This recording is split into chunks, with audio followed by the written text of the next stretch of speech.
my topic would be about ethnic diversity. So when we hear about ethnic diversity, it means ethnic is the different uh, group of people that lives in one society or one community. So ethnic diversity is the cultural diversity you find within a single entity. Like for example, here in Yanga, we have here mga Dayo. Like me, I am not from here. I came from Davao. So my ethnicity is na Yangahanon. I am a Davaoeña.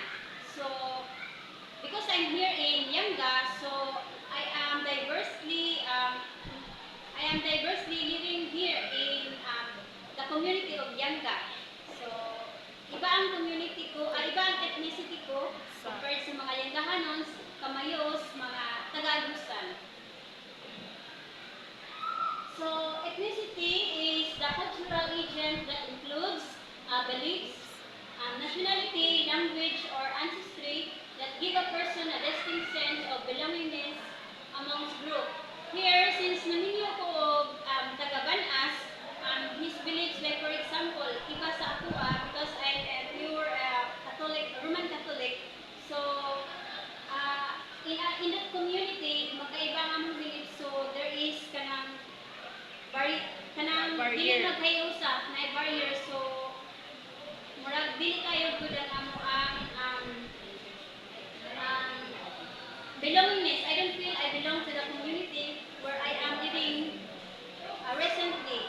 Pero I will try ma-embrace na ko ang ilang culture.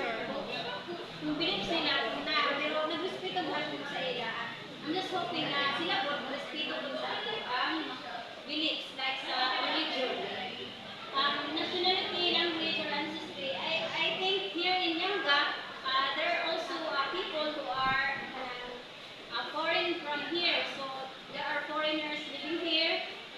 Like for example, mga Pinay na naminyo. So though they are not from this area, pero since they live in this community na nakikibagay kung anong meron dito sa Lianga. So that is also an ethnic diversity. So in an ancestry, magkaiba-iba din because mostly mga Dayo ra kita diri, more or less, like for example sa the person who guarded me or my guardians, there are Cebuanos na ay Litenya kay nakapangasawa, pero because they respect each other, they love each other, so there is that kanang ethnic diversity nga nahitabo. So diverse ang ethnicity within that place. So diversity means including or acknowledging people from wide range of backgrounds that include race, ethnicity, and gender. So despite of naibakla or tumboy, like sa amo ang malahi, aminado ko na ako'y mga gays na lesbian sa amo ang family or kanang nabilong ko sa amo, namuyo sa amo, so we accept them. We try to embrace unsa sila, we respect them. So it's matawag dahil po nato na siya nga ethnic diversity. No matter what. So ethnic diversity is most commonly described as combining people from various ethnicities in a single space. So magkaiba-iba pero iisa ang layunin, hindi ang mamuhay ng mapayapa, mamuhay ng may pagmamahal at respeto sa isa't isa. So what's the impact of ethnic diversity? I think the impact of ethnic diversity are, like for example, it is important because how we see ourselves shapes our thoughts, feelings, and behaviors.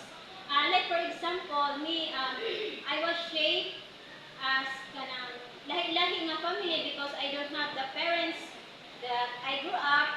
So, lumaki ako sa iba-ibang pamilya, but through that experience, it is easier for me to socialize, it is easier for me to mingle with others, it is easier for me to adapt.